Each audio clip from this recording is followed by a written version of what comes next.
எல்லாம் இன்பமயம். நினைத்தது,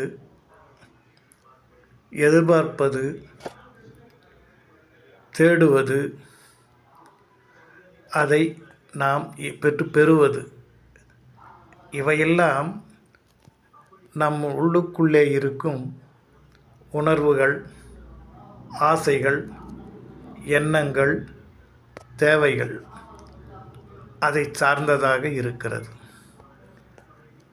கிடைத்தால் சந்தோஷமாக இருக்கிறோம், கிடைக்காவிட்டால் மனதிலே வேதனைப்படுகிறோம். அப் அண்ட் டவுன் என்று சொல்லக்கூடிய ஏற்றத்தாழ்வுகளெல்லாம் நாம் சந்திச்சுக்கிட்டு தான் இருக்கிறோம். ஏன் இந்த ஏற்றத்தாழ்வுகள் நமக்கு ஏற்படுகிறது? யாராவது நமக்கு வழிகாட்ட மாட்டாங்களா? அந்த ஆவலும் எதிர்பார்ப்பும் நம்ம மனசில் இருக்கும். யாராவது வாலண்டியராக வந்து உபதேசம் பண்ணால் நாம் அதை உதாசீனப்படுத்திடுவோம்.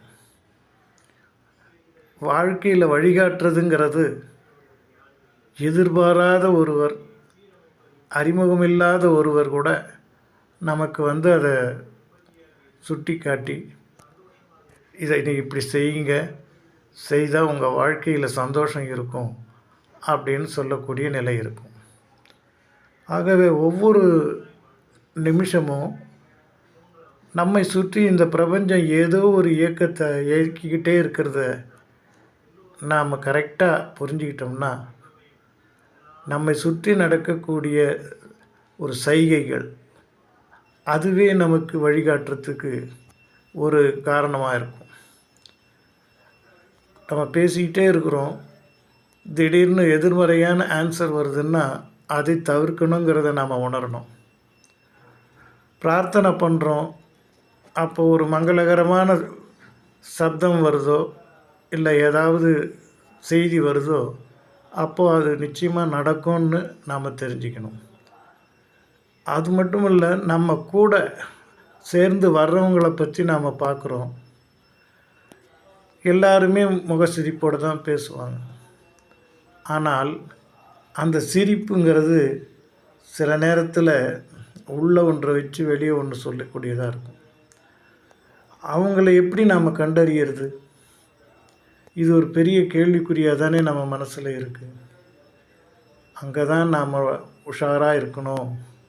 வாழ்க்கையில் உஷாராக இருந்தால் மட்டும்தான் நாம் மற்றவர்களை படிக்க முடியும், அவர்களுடைய குணாதிசயத்தை தெரிஞ்சிக்க முடியும். குணாதிசயங்களை தெரிவதற்கு நாம் கண்மூடித்தனமாக யாரையுமே நம்பக்கூடாது. யாரையாவது நம்பிட்டு ஏமாந்த பிறகு அப்புறம் வேதனைப்பட்டுக்கிட்டே இருப்போம். இவனை நான் என் பிள்ளை போல் நினச்சேன், ஆனால் அந்த பிள்ளையே நமக்கு வந்து ஒரு தடையாக இருக்குது.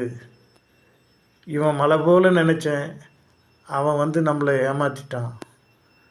சொல்கிறது ஒன்று, செய்கிறது ஒன்று இருக்குது. இப்படி தான் சமுதாயத்தில் நாம் வாழ்ந்துக்கிட்டு இருக்கிறோம்.